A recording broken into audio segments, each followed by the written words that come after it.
So we all know that feeling you get when you bite into a warm chocolate chip cookie that just came out of the oven, and then you top it off with a nice cold glass of milk. Now typically, we had those experiences at Grandma's house, right? Because grandmas make cookies. Now I would know, because I've spent many years with my grandma making cookies and learning about different tips and tricks on how to make them really good. Unfortunately, as we're getting older, we can't rely on Grandma to make cookies for us all the time.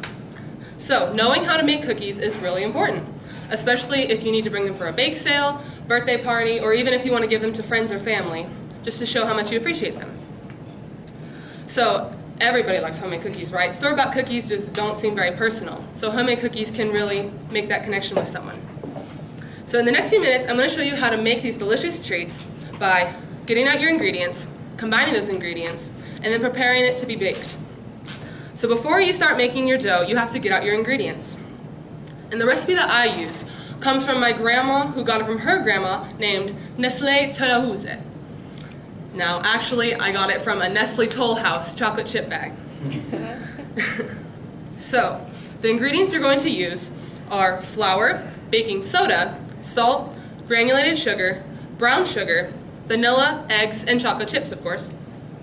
So a few things to point out before you start.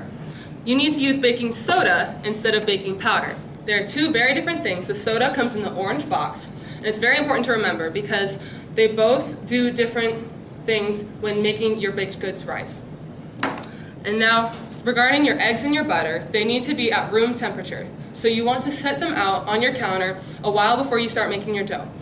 And this helps because if your eggs are cold, when you mix it up with your butter mixture, it can solidify the butter and leave clumps of butter in your dough, and you really don't want to taste that. So now that we have our ingredients, it's time to start combining them.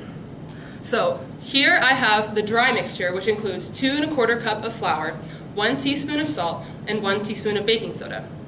Now once you have that combined, you want to set it aside, and then you're going to start making your cream mixture with 2 sticks of butter, 3/4 of a cup of granulated sugar, 3/4 of a cup of packed brown sugar, and 1 teaspoon of vanilla.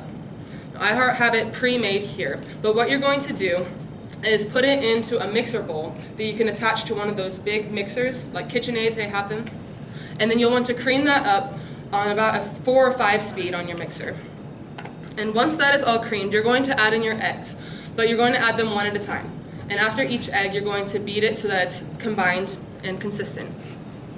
Now that we have our butter mixture creamed and ready, we're going to gradually add in the flour mixture. And you can either do this while it's still attached to the mixer, or you can take it off and do it by hand, like what I'm going to do. And the key is to add in a little bit at a time.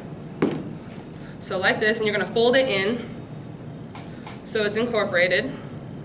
And then add a little bit more, like that. Keep going until you get a mixture that's about this consistency.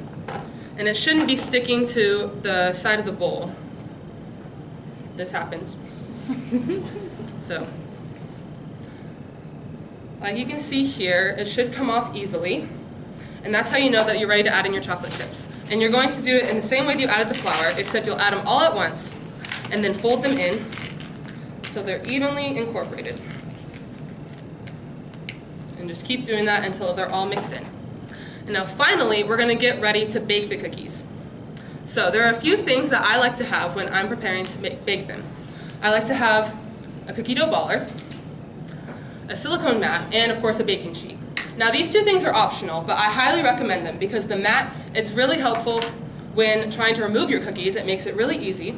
And it's also helpful for cleanup, so you don't have to scrape a pan to get all the burnt stuff off. And the cookie dough baller helps by making the scoops of cookie dough even and the same size, so when they bake evenly. And now, before you start making your dough, you'll want to set your oven to 375 degrees and preheat it so by the time you're done making your dough, you can put the cookies in and they'll be ready to go. Now, once your dough is ready and you've scooped out about a dozen cookies onto your sheet, you're going to put it in the oven for about 9 to 11 minutes. I like to set my oven timer to about 9 minutes and then checking every so often to see if there's little spots of golden brown on top. And once you see those, then you know it's ready to take out. Now, and once you take it out, you're going to set it on the counter and let it cool on the sheet for about 2 minutes. And after that is up, then you need to take them off the sheet and put them on a wire cooling rack to let them cool completely. So now that you know what ingredients to use, how to combine them, and how to bake your cookies, you all are prepared to make your own cookies instead of making the long trek to Grandma's house. Thank you.